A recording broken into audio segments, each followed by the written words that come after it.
Thanks for joining me in conversations with leaders who are engaging with their feelings as a leadership tool and a tool for inspiration and motivation. Today I'm speaking with Don Parcher, a Navy pilot veteran who's become a thoughtful climate leader. He shares how he's channeled his feelings about climate to volunteering and lobbying with Citizens Climate Lobby. And now for our conversation. Don Parcher is a retired Navy pilot who tells me he only landed on the wrong ship once. He came to the climate movement in part out of his concern for the impacts the climate crisis will have on the military, the personnel, mission, and national security. Don's been a member of Citizens Climate Lobby for 6 years, and he created a checklist to help save life on our planet Earth. I'll provide a link to that list in our notes. Don lives in Colorado and recently experienced the traumatic Marshal Fire. So, Don, thank you so much for joining me today, and I hope everything's okay with you and your family. Yeah, we're doing fine. We evacuated for 4 days, but this was December 30th. We didn't have much notice, and it ended up with almost 1,100 homes being destroyed.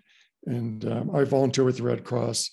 I did intake for like 55 families that were affected. Mostly, they had lost everything.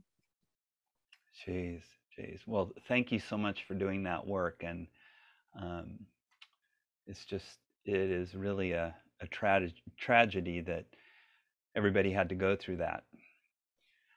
Well, so poignantly, I wanted to start off with how you are feeling about the climate, and what is your current feeling right now about the climate?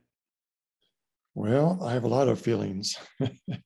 I'm uh, I'm frustrated that more people aren't talking about climate change, and I'm perplexed that media, TV stations, magazines, radio, they don't mention climate change very much.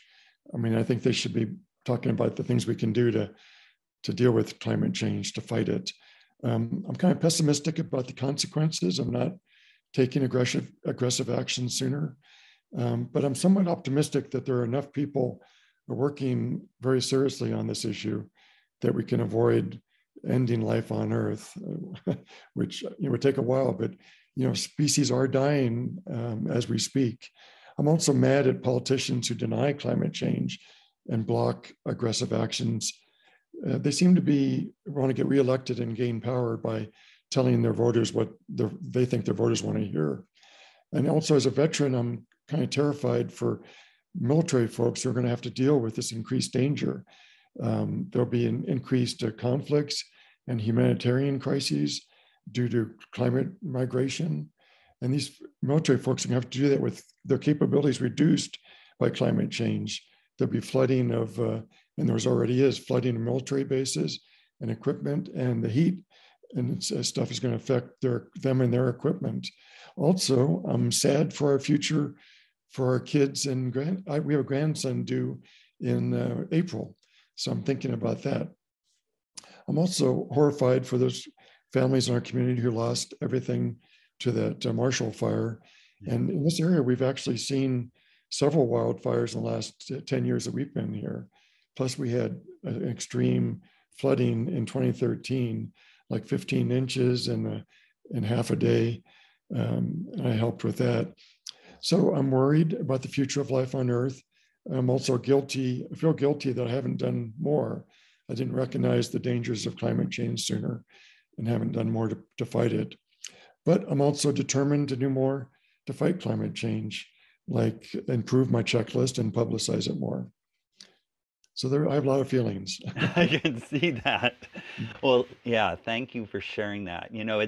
It's interesting. I think a lot of people who have been working on the climate movement for a while now have, cycled through a lot of different feelings. There is a cycle that we go through: grief, anxiety, rage, and you touched on all of those.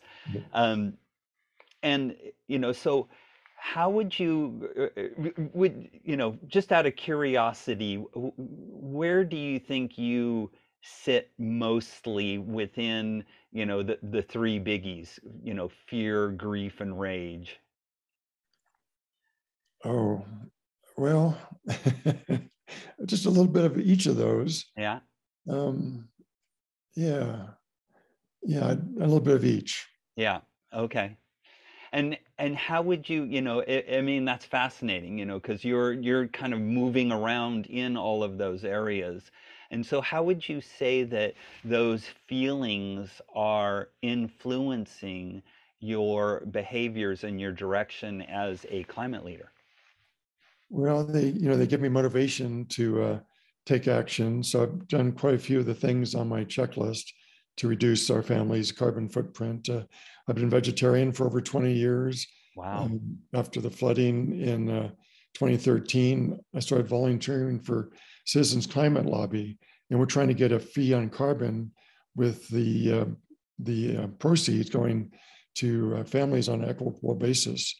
I've been a liaison with our Senator Bennett, and met with him several times. I've done some letters to the editor. I've done tabling at festivals. I'm a leader in our local time bank where we share things, resources, and skills. I like to use we got an electric vehicle. I like to share that to drive people around. So that's helping a little bit. We did have climate friendly shingles put on our roof. We had a bad hailstorm a few years ago, and we opted for climate friendly shingles. And that electric vehicle, by the way, is a lot of fun to drive. And now we're arranged to get solar panels on our roof here in a few months, and plan to get an electric heat pump and electric furnace so we don't have to rely on fossil fuels. But probably most importantly, I'm kind of an introvert, but all these feelings have helped me overcome that being introvert, to speak out and ask others to take action.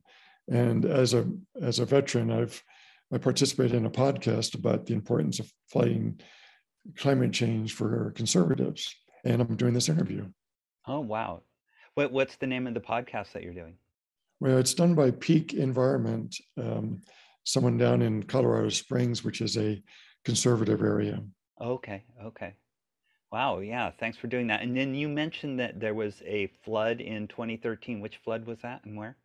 Well, it was in Boulder, Colorado, and it was mostly in the hills above Boulder.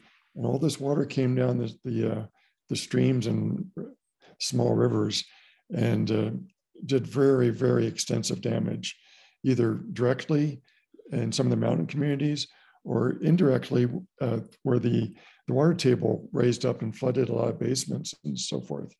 But it was very extensive. Wow. So you're living in the middle of the country, and you seem to be, experiencing a lot of the effects of climate change, and then taking action on that. And it's really admirable. Thank you for doing that. So, the final question I'd like to ask you is, what advice would you give to leaders who are having strong feelings about climate right now, or aspiring leaders? Yeah, I'd recommend they do some research to see how serious a threat climate change is, and whether it's droughts or extreme rainfall or extreme snowfall. The thing about climate change is it's not just warming; it actually causes extremes, cold and heat, and actually mostly it increases rainfall. There's more moisture in the air. And I think people need to be aware that fighting climate change requires action by governments, businesses, and individuals or consumers. So for individuals, it's like eating an elephant. You'd have to take one bite at a time, one step, one small action at a time. And I would ask people to, talk and email with others about your concerns and suggested actions. And of course, I recommend checking out my checklist, and I'd appreciate any suggestions for improving it, and doing as many of the items as you can, and sharing it with people. Well, thank you so much, Don. I really appreciate you sharing your thoughts on this and your the feelings that you're having and the stories that you're experiencing and the actual climate impacts that are occurring in your area. And I really appreciate the efforts that you're putting into helping us all be able to address this crisis that we're all going to increasingly start to feel. So thanks again, Don. I appreciate it. And thanks for what you're doing. It's my pleasure. Thank you. Thanks for watching. Don's been engaged in the climate movement for a number of years now and is directly experiencing the impacts of the climate crisis in his state of Colorado with the Boulder flooding in 2013 and more recently the Marshal Fire in December of 2021. Don doesn't have one super strong feeling about the climate, but cycles through a number of feelings depending on his focus. And he puts those feelings into action as a volunteer and as a leader. Don advises leaders to become more educated on the climate crisis and network with others who are like minded, which sounds like great advice to me. If you like this, please click on the thumbs up and subscribe to the channel for notifications of future episodes. And if you have any questions, please leave them in the comments section and I'll respond as soon as I can. Thanks again.